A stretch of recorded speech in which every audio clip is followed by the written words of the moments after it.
I'm here today with Maura Cunningham. She is the founder of Rock the Street Wall Street, one of the charity partners that Macrominds has the privilege to work with at our second annual Charitable Investment Symposium on May 18th and 19th. Maura, thanks for doing this and giving our audience a chance to learn a little bit more about your work. Well, thank you. I'm very thrilled to be here, and we're very honored to have been invited. Truly appreciate it. Well, you come at your new mission with the benefit of a long and successful career on Wall Street itself, 25 plus years. Tell us a little bit about your time in the industry, and as we discuss it, I'm sure we'll get to the founding principles for Rock the Street Wall Street. Okay, I'd love to. So I was born and raised in the Bronx, the baddest borough there is. And so I was very fortunate. I was one of five siblings. Of my five siblings, I'm the only one that finished college and then went directly to Wall Street. Loved the profession, was in it I was 8 years on Wall Street and for a total of 25 years in the industry. Absolutely loved it. Found it a very exciting profession.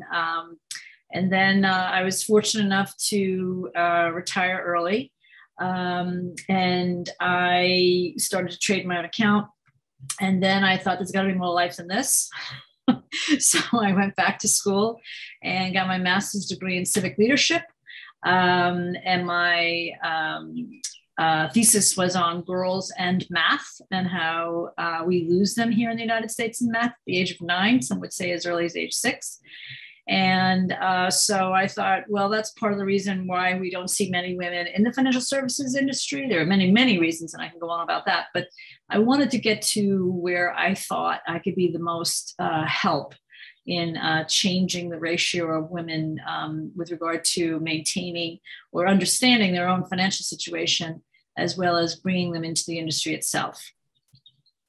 Wonderful. And one of the things I've learned from you is just this different set of perhaps cultural outcomes in the United States versus other countries, where some of the pushing of girls and female students away from some of the skill set that might lead to a career on Wall Street tends to be a little bit more of a societal thing. Tell us a little bit more about what you observed and learned there. I'd be delighted. So in doing my master's thesis, part of the research was to look at other countries and how girls are doing in math in the other countries. And so what I had found was that, this us here in the United States losing girls at such an early age in math is a uniquely American and Western European problem. They don't have that problem in China, Russia, nor Eastern European countries, interestingly enough. So we know it's a cultural issue, not a capability issue. And so there's messaging that happens to girls that starts at home when they're toddlers, and it goes all the way up into when they start kindergarten, middle school, and then into high school itself. And there are real passages. In fact, we have a whole big presentation on this, the life cycle of a girl in math in the United States. And there are many, many reasons, not the least of which is, if you think about it, 90% of the of the teachers, the elementary school teachers are female, 90%. Very few of whom have any certification whatsoever in math.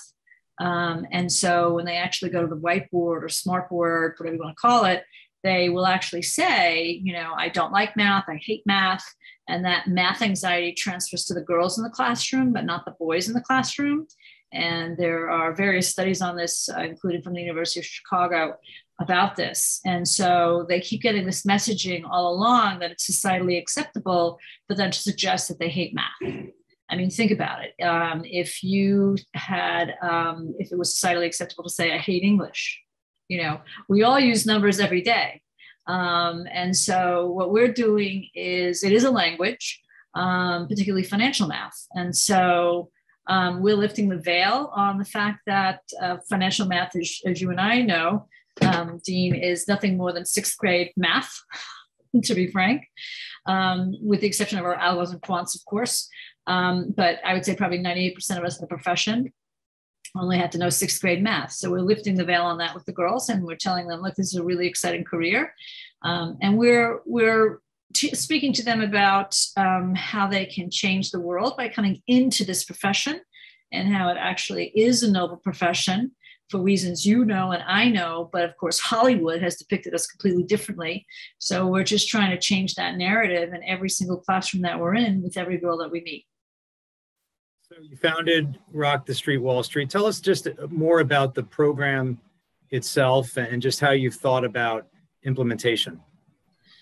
Sure. Well, we've had a lot of iterations since I started. We're in our 9th year. It'll be our 10th year in the fall, which thrilled to finally reach our 10th year. And so the program has 4 components. So we're not a one and done, meaning we're a full academic year-long program.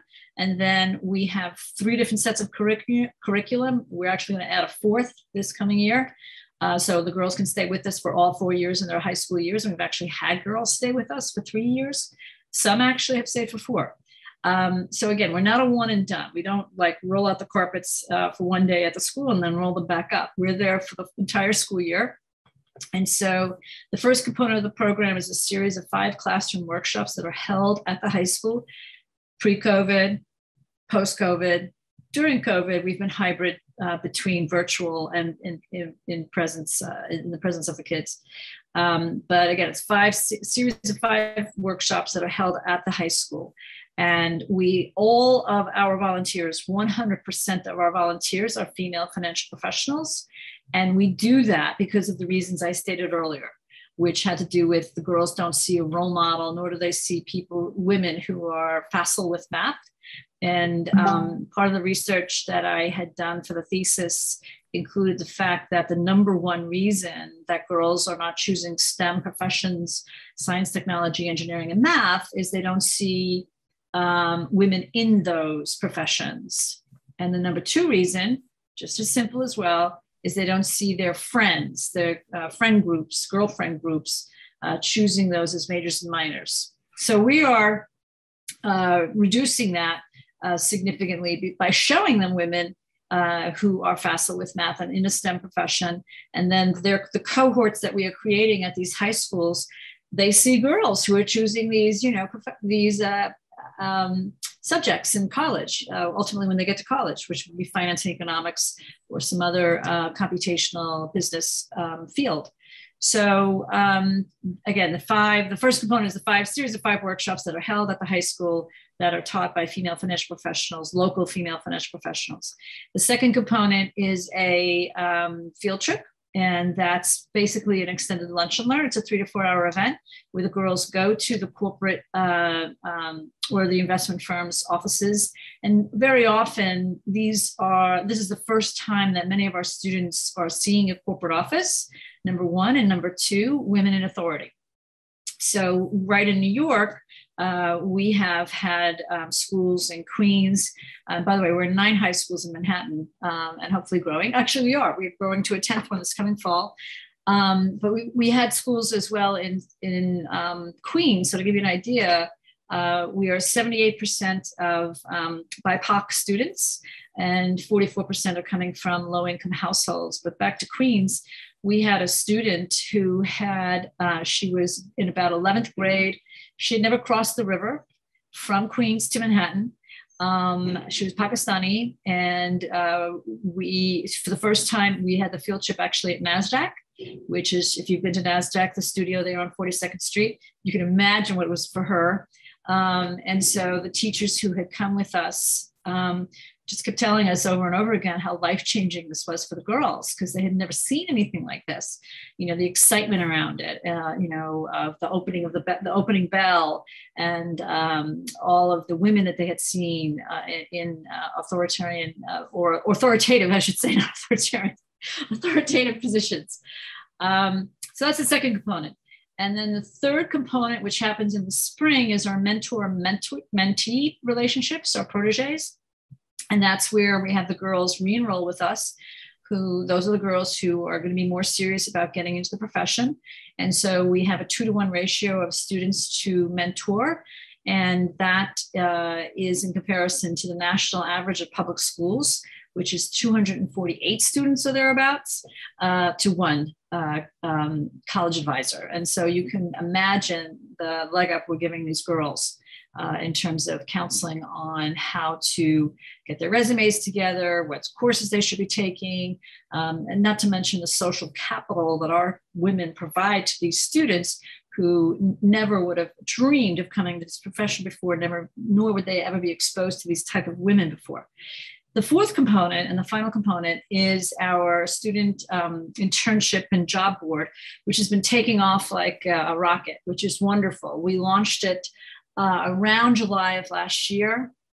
And as it stands today, we have over 50 summer internships listed there, and I believe it's over 50 entry-level positions as well listed there.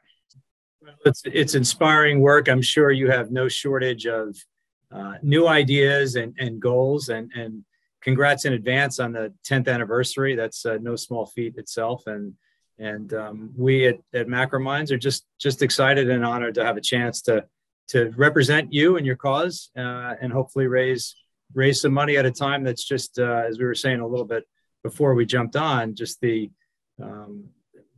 causes that support student education have just become so much more critical in this post-pandemic era.